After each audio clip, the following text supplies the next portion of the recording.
Konsep 4 kuadran. Bob Sadino berkata, orang pintar menganggap untuk berbisnis perlu tingkat pendidikan tertentu. Orang bodoh berpikir, dia pun bisa berbisnis. Saat berhadapan dengan kalangan sekolahan, Bob memang gemar menggunakan bahasa jalanan. Dia menyebutnya sebagai bahasa orang bodoh atau bahasa orang tidak sekolah. Sangat kentara.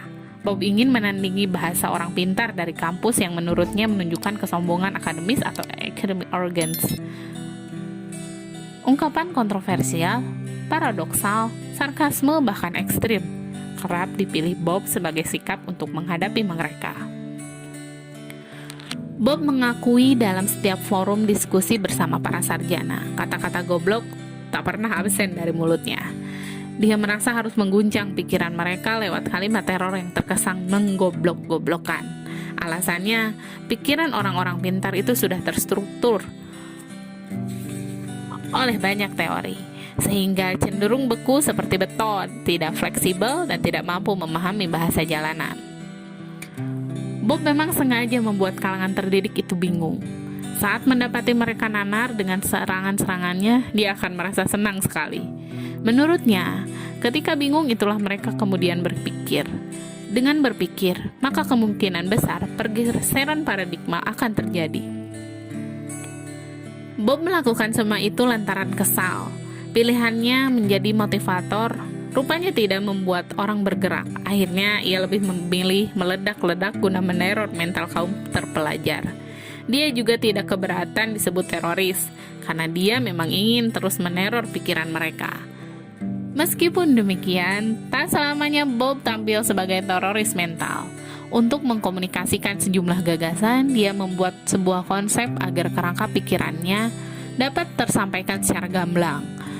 Konsep berbasis 4 kuadran ini mengaku terpaksa dia buat guna memberikan penjelasan dalam bahasa akademis. Nah, konsep inilah yang dikenal sebagai roda Bob Sadino atau RBS. Prinsip roda Bob Sadino. Secara prinsip, roda Bob Sadino merupakan suatu diagram yang menggambarkan perputaran kehidupan seseorang. Dilengkapi proses pembelajaran berupa sintesis antara teori dan praktik yang menggambarkan tingkat kemampuan, kecakapan, serta kompetensi seseorang. Konsep RBS awalnya digunakan untuk menggambarkan proses pembelajaran dalam dunia wirausaha. Namun perkembangannya, konsep ini juga bisa ditarik untuk menganalisis sejumlah permasalahan masyarakat, asalkan berkaitan dengan kemampuan seseorang. RBS digambarkan sebagai lingkaran menyerupai roda yang dibagi dalam 4 kuadran. Masing-masing kuadran menggambarkan tingkat kompetensi sekaligus wilayah pembelajaran seseorang. Kuadran pertama terletak di kiri bawah, disebut dengan kuadran tahu. Kuadran kedua terletak di kanan bawah, disebut kuadran bisa. Kuadran ketiga terletak di kanan atas, disebut kuadran terampil. Dan terakhir, kuadran keempat yang terletak di kiri atas disebut kuadran ahli.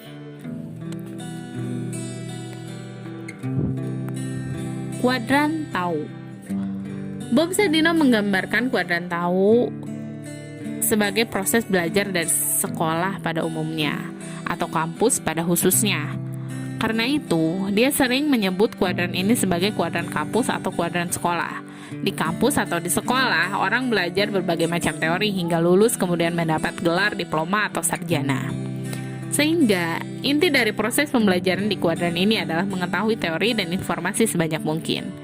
Semakin banyak teori dan informasi yang dikuasai, semakin banyak tahu seseorang, maka semakin pintar sebutannya. Sayangnya, kelemahan orang-orang di kuadran ini ada pada praktik di lapangan, alias dalam kehidupan nyata di tengah masyarakat. Teori yang mereka kuasai tidak otomatis dapat diaplikasikan begitu saja. Boleh dibilang, jika teori dari kampus itu dibawa ke masyarakat, maka efektivitasnya 0%. Mengapa demikian? Karena sifat teori yang umumnya selalu tertinggal oleh dinamika masyarakat, Teori biasanya disusun berdasarkan riset atas fakta atau informasi yang telah berlangsung cukup lama. Dengan kata lain, berbagai perubahan situasi dan kondisi terkini masyarakat sering tidak bisa lagi didekati dengan teori-teori yang sudah usang. Bob menggambarkan orang yang berada di kuadran tahu seperti orang yang belajar menembak. Orang ini dibekali berbagai teori, teknik, atau cara menembak jitu. Tapi mereka tak pernah menyentuh senapan dan pelurunya, apalagi belajar menembak sasaran. Mereka memang tahu cara menembak, namun tidak lantas bisa menembak. Karena itu, orang yang kompeten di kuadran tahu bisa jadi tidak kompeten lagi saat terjun ke masyarakat. Selanjutnya, kuadran bisa. Kuadran kedua disebut dengan kuadran bisa. Kuadran ini merupakan antitesis dari kuadran tahu, sehingga kadang disebut kuadran masyarakat atau kuadran jalanan. Kuadran bisa menggambarkan orang-orang yang tidak sekolah, namun belajar melakukan pekerjaan di berbagai bidang. Penghuni kuadran ini tidak melakukan pekerjaan berdasarkan teori tertentu. Jangankan menguasai, mereka bahkan tak peduli teori. Titik berangkatnya adalah praktik, melakukan tindakan, mengerjakan sesuatu, lalu belajar sepenuhnya dari proses tersebut. Sekolah mereka adalah dunia praktik dalam kehidupan nyata di tengah masyarakat. Orang-orang di kuadran kedua bisa melakukan pekerjaan dengan benar, bisa juga salah. Namun, justru kedua pengalaman itu yang menjadi sumber pembelajaran utama. Karena proses belajar dari praktik yang berulang-ulang, orang yang semua tidak bisa menjadi bisa. Orang yang semula tidak bisa menjadi bisa. Atau dari yang semula kurang bisa melakukan sesuatu dengan baik, berangsur-angsur menjadi lebih baik dibanding sebelumnya. Kembali Bob menggunakan belajar menembak sebagai gambaran dalam kuadran ini. Penghuni kuadran bisa digambarkan sebagai orang yang memegang senapan, mengisinya dengan peluru, kemudian langsung menembak sasaran yang dituju. Saat pertama kali belajar, mungkin tembakannya terus meleset, bahkan jauh dari sasaran. Namun pada hari-hari berikutnya, tembakannya semakin baik, bahkan mengenai sasaran. Dari sisi praktis, mereka yang berada di kuadran bisa adalah orang-orang yang kompeten. Mereka dapat melakukan sesuatu pekerjaan sehingga tahu pasti apa yang dikerjakannya. Berbeda dengan orang di kuadran tahu yang menguasai teori tapi belum tentu bisa mengaplikasikannya. Meski demikian, kuadran tahu biasanya menganggap kuadran bisa sebagai orang yang tidak kompeten secara teori. Selanjutnya, kuadran terampil. Kuadran ketiga atau kuadran terampil merupakan tempat orang-orang yang pernah melewati kuadran tahu maupun kuadran bisa. Butuh waktu sekitar 20-30 tahun dari kuadran bisa untuk naik ke kuadran terampil. Nah, kuadran terampil ini sebenarnya merupakan hasil dialektika antara kuadran tahu dan kuadran bisa. Jadi, saat kuadran tahu terus menguji teorinya di kuadran bisa, atau sebaliknya, kuadran bisa mendalami proses di kuadran tahu, maka proses dialektika akan terjadi yang meningkatkan efektivitas teori maupun praktik masing-masing kuadran. Hasil proses sintesis tersebut akan mengarahkan orang yang tahu teori untuk terus menguji efektivitas teorinya, sementara orang yang di tempat praktik semakin efektif bekerja karena berlandaskan teori. Akibat dari proses saling menguatkan ini adalah meningkatnya kemampuan seseorang. Jika kemampuan seseorang meningkat, maka kinerjanya dapat dipertanggungjawabkan. Karena itu, masyarakat menyebut orang semacam ini sebagai orang yang terampil di bidangnya. Bob menggolongkan mereka yang berada di kuadran terampil sebagai orang yang responsible dan accountable. Responsible artinya mampu merespon setiap permasalahan dengan tepat, sedangkan accountable berarti mampu mengatasi persoalan secara bertanggung jawab atau dapat diandalkan.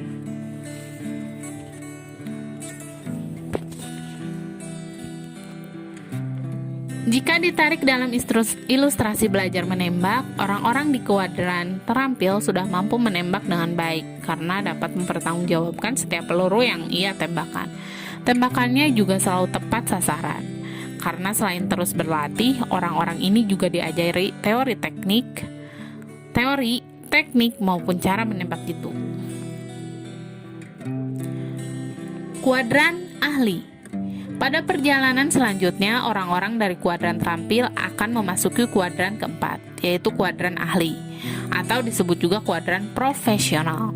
Dalam konteks wirausaha, Bob sering menyebut kuadran ini sebagai kuadran entrepreneur.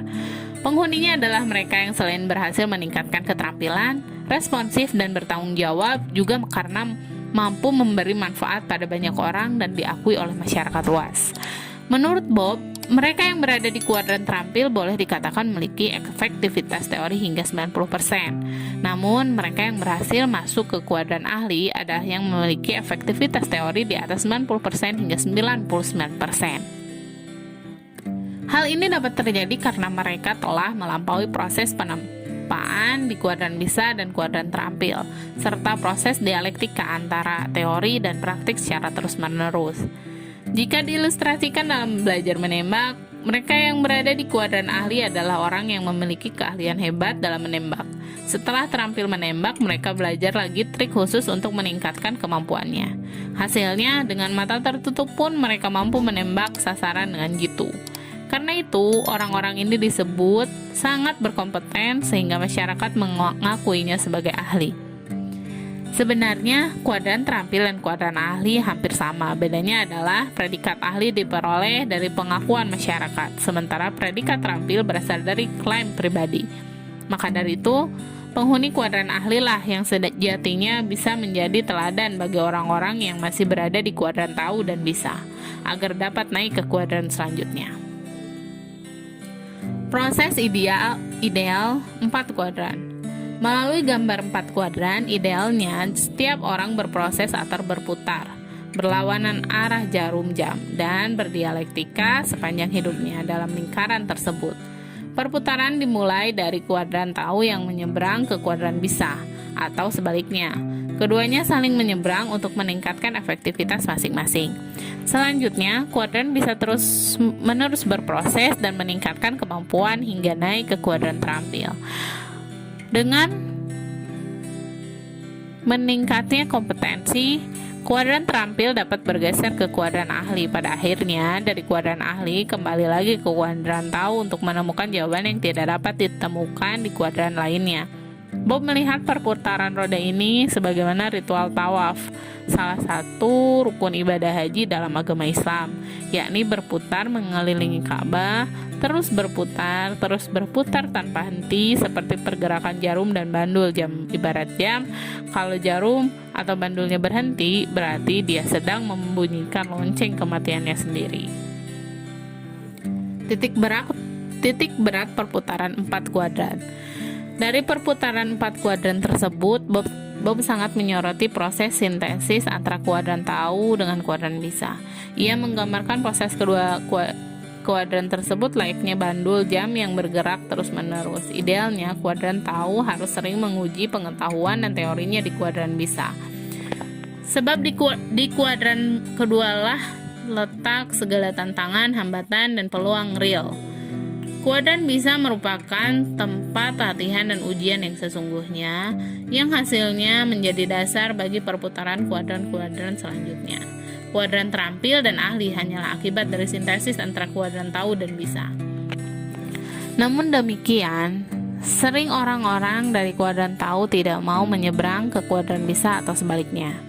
Tak jarang pula orang-orang dari kuadran tahu yang tak mau menyeberang ke kuadran bisa, malah langsung melompat ke kuadran terampil, bahkan ahli.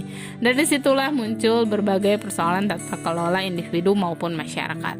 Menurut Bob Sadino, inilah akar masalah dari 1 juta sarjana pengangguran di negara kita, yakni karena kuadran tahu enggan menyeberang ke kuadran bisa. Dengan kata lain, akar masalah sistem pendidikan Indonesia disebabkan oleh kurikulum maupun pengajar yang tidak diajukan pada dialektika antara teori dan praktik. Lebih jauh lagi, masalah kemiskinan masyarakat. Salah satunya juga karena gabuknya sarjana yang tidak kompeten. Mereka gagal menciptakan lapangan pekerjaan bagi diri sendiri terlebih orang lain. Sementara itu, orang-orang dari kuadran tahu yang menerobos ke kuadran terampil atau ahli justru menghasilkan ahli-ahli yang tidak cakap. Akhirnya, merekalah yang memberi panduan, penyuluhan, atau bimbingan menyesatkan bagi orang-orang di kuadran bawah. Jika diterapkan dalam dunia wira swasta, tak sedikit orang dari kuadran tahu yang hendak berwira swasta, namun enggan melewati kuadran bisa. Karena di kuadran itulah letak segala hambatan, peluang, risiko, gempuran, keyakinan, kegagalan, keberhasilan, dan sebagainya. Maka benar jika tak sedikit dari orang kuadran tahu yang urung berwirausaha lantaran bimbang menatap kesulitan risiko di kuadran bisa. Kalaupun berani berwira swasta, akhirnya cenderung rapuh karena tidak memiliki sandaran, pengalaman, serta prinsip yang kuat dan teguh. Otak mereka terus-menerus dicekoki sampah-sampah informasi dan teori. Tapi saya tidak mengatakan sampah itu tidak bermanfaat loh. Sebaiknya, kalau sampah diolah dengan kreativitas, pasti mendatangkan manfaat, ujar Bob. Jadi, kalau tidak ingin sekolah atau perguruan tinggi, kita hanya mencetak pengangguran, ya perbaikilah sistem pendidikannya. Roda Bob Sadino sudah menggambarkan kira-kira di mana letak inti permasalahannya. Lanjut Bob.